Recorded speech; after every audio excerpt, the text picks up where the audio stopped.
வணக்கம். இந்த நியூஸ் 18 தமிழ்நாடு 7 மணி செய்திகளை வழங்குவதற்காக நான் பாலவேல் சக்கரவர்த்தி மற்றும் தாரிணி ஜெயச்சந்திரன். செய்திகளை விரிவாக பார்ப்பதற்கு முன்பாக தலைப்புச் செய்திகளை பார்க்கலாம். துருக்கி சிரியா நிலநடுக்கங்களால் ஏற்பட்ட உயிரிழப்பு 15,000-ஐ கடந்தது. மீட்புப் பணிகளில் தாமதம் ஏற்படுவதாக மக்கள் ஆதங்கம்.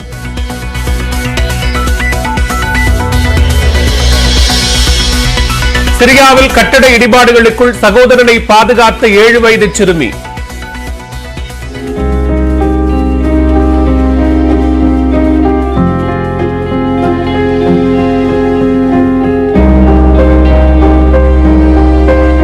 இரண்டு நாட்களுக்கு பிறகு மீட்ட வீரர்களை செல்லமாக அடித்த சிறுவன்.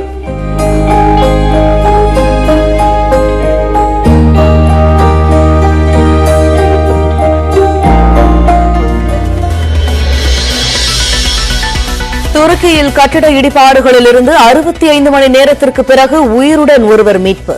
கணவன் மீட்கப்பட்ட நிலையில் மனைவியை தேடும் பணி தீவிரம்.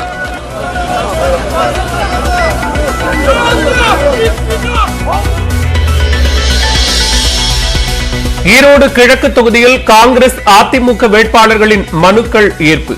ஓ பன்னீர்செல்வத்தின் வேட்பாளர் செந்தில் முருகன் உள்ளிட்ட 16 மனுக்கள் நிராகரிப்பு.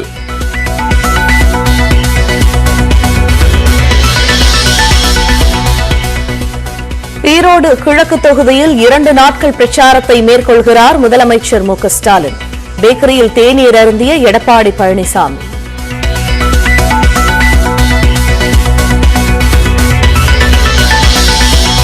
குட்கா, பான் மசாலா உள்ளிட்ட பொருட்களுக்கு தடை விதித்து பிறப்பிக்கப்பட்ட உத்தரவை ரத்து செய்ததற்கு எதிர்ப்பு.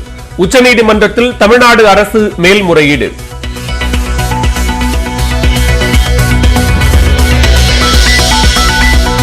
கொள்முதல் செய்யப்படும் நெல்லின் ஈரப்பதத்தை அதிகரிக்க நாகை, தஞ்சை மாவட்டங்களில் மத்திய குழுவினர் ஆய்வு.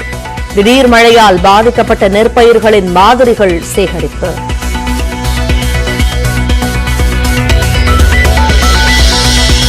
புதுமை பெண் திட்டத்தின் 2வது கட்டத்தை தொடங்கி வைத்தார் முதலமைச்சர் மு க ஸ்டாலின்.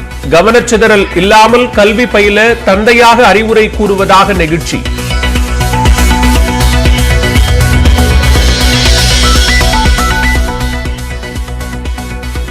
ராமேஸ்வரம் அருகே கடத்தல் தங்கத்தை கடலில் வீசிய 3 பேர் கைது. நீர்மூழ்கி வீரர்களின் உதவியுடன் பல கோடி ரூபாய் மதிப்பு உள்ள தங்கத்தை தேடும் பாதுகாப்பு படை.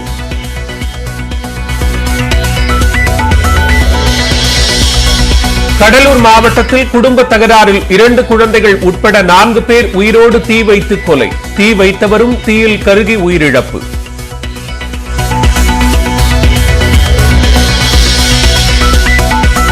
நாட்டின் வளர்ச்சியை சிலரால் பொறுத்துக் கொள்ள முடியவில்லை என பிரதமர் மோடி குற்றச்சாட்டு. காங்கிரசின் வெறுப்புணர்வு அரசியல் அம்பலமாகிவிட்டதாக நாடாளுமன்றத்தில் பேச்சு.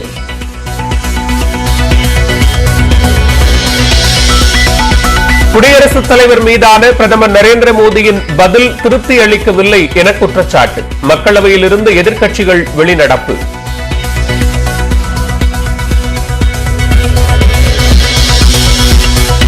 கரூரில் தயாரிக்கப்பட்ட பிளாஸ்டிக் பொருட்களால் ஆன ஆடையை அணிந்து வந்த பிரதமர் மறுசுழற்சியின் முக்கியத்துவத்தை உணர்ந்து வந்ததாக தகவல்.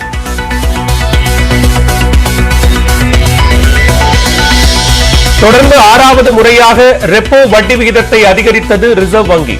வீடு, வாகன கடன்களுக்கான வட்டி உயருகிறது.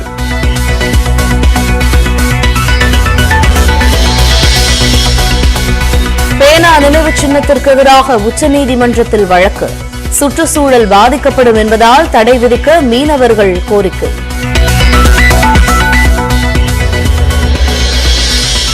உத்தரப்பிரதேசத்தில் நீதிமன்ற வளாகத்திற்குள் புகுந்த சிறுத்தை.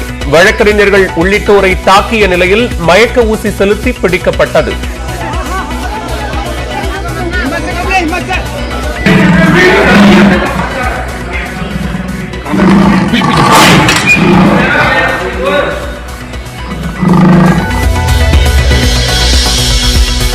சீனாவின் உளவு பலூன் இந்தியாவை குறிவைத்தது. அமெரிக்கா வெளியிட்ட அதிர்ச்சி தகவல்.